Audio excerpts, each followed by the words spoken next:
This is my explain the material assignment for the polynomial remainder theorem. The first question asks, what is the remainder when x cubed plus 8x squared plus 6 is divided by x plus 4? So to find that, we need to look at the rule.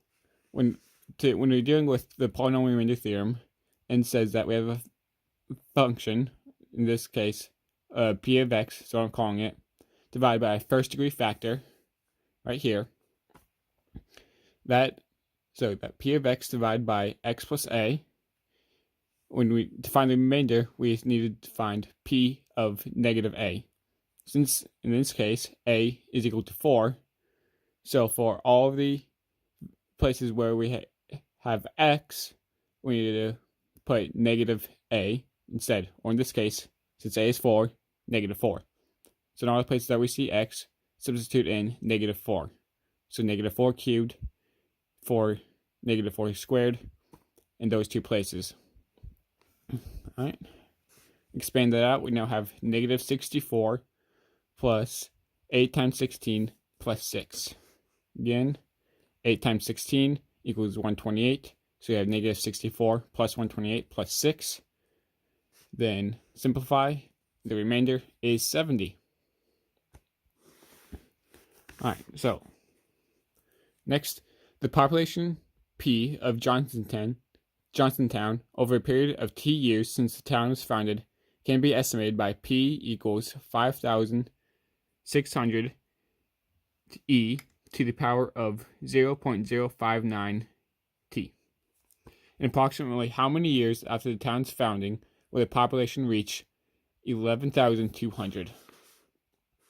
So we need to find which of these years, after how many years will the population be 11,200?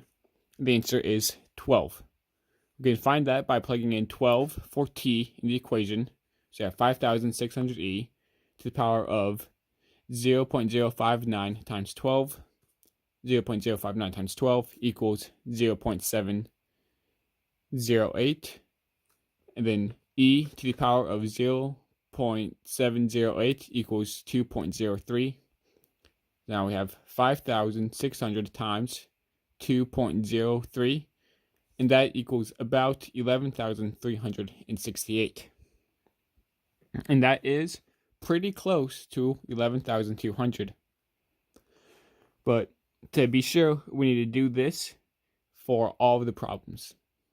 And I did that and then wrote the answers down. So if we were to substitute 34 in for t in the equation, we would get 41,627. So that one is wrong, obviously. For after 17 years, if we plug 17 into the equation, we would get 15,268. That one is wrong as well. So, and for D, 5 years later, we would get 7,521 people in that town. So 12 is the correct answer. If you're looking for something exact, it would be like 11.9 or 11.95. But 12 is the closest answer that we have, and that is the polynomial remainder theorem assignment.